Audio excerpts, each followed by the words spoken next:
আমাদের আজকের টপিকস হলো উইন্ডোজ আইএসও দেওয়ার পর আমাদের যে পেন ড্রাইভটা একটা বুটেবল পেন ড্রাইভে তৈরি হয়ে যায়, সেই বুটেবল টু আমরা নর্মাল ইউএসবিতে কীভাবে কনভার্ট করব সেটি দেখাবো।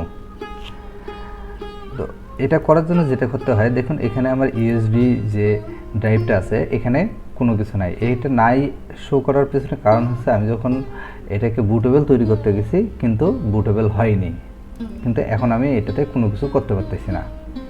তো এইটা কিভাবে করব, খুবই সিম্পল, আমরা ছোট্ট একটা স্টেপ ফলো করলে ইজিলি এই কাজটা হবে। ঠিক আছে, আমরা কিন্তু এটা সিএমডি দিয়ে করতে পারি, কমান্ড প্রম্পট যেটাকে বলে, এটা দিয়ে করতে পারি অথবা কোনো সফটওয়্যার দিয়ে একটু ঝামেলা হয়, অনেক সময় নাও হতে পারে। আমরা কি করব, কমান্ড প্রম্পট দিয়ে করব, সিএমডি দেবো, এই অ্যাপসটা আসবে। এখন প্রথমে এখানে কি করতে হবে, এখানে আমরা লিখব ডিস্ক পার্ট দিয়ে এন্টার দেব। আপনাদের এইরকম আসলে ইয়েস দেবেন, নতুন একটা উইন্ডো আসবে। এখানে আপনারা লিখব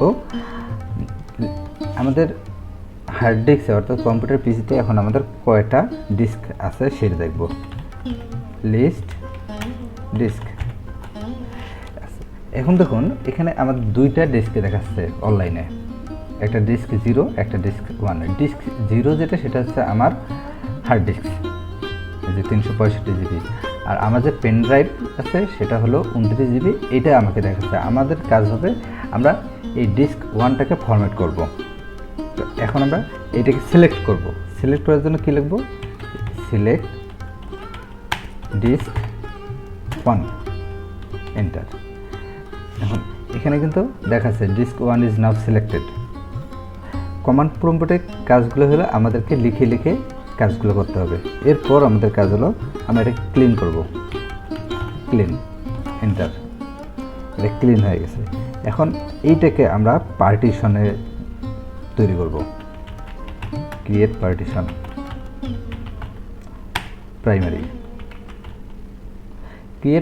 প্রাইমারি দেওয়ার পর এন্টার। এখন আমাদের এটা ক্রিয়েট পার্টিশন হয়ে গেছে। এখন আমরা এটাকে অ্যাক্টিভ করব, অ্যাক্টিভ। এটা আমাদের অ্যাক্টিভ হয়ে গেছে।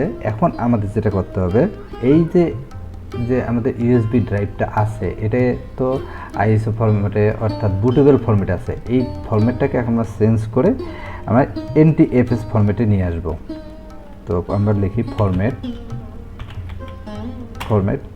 FS is equal to NTFS quick. এবার এন্টার। এখানে আমাদের 0% আছে, এটা 100% হয়ে যাবে। দেখুন 100% হয়ে গেছে। এখন আমাদের কাজ আমাদের শেষের দিকে। এখন আমরা অ্যাসাইন করে দেব, অ্যাসাইন, এন্টার। দেখুন আমাদের অ্যাসাইন হয়ে গেছে। এখন আমরা আমাদের যে মাই পিসিতে চলে যাব। দেখুন মাই পিসিতে আসছি, এই যে এখন কিন্তু আমাদের এখানে ফ্রি স্পেসটা শো করতেছে। এর আগে কিন্তু এটা শো করেনি, অর্থাৎ ইনঅ্যাক্টিভ ছিল। এখন আমাদের এটা অ্যাক্টিভ হয়ে গেছে। তো আমার মনে হয় এটা আপনাদের অনেক কাজে লাগবে।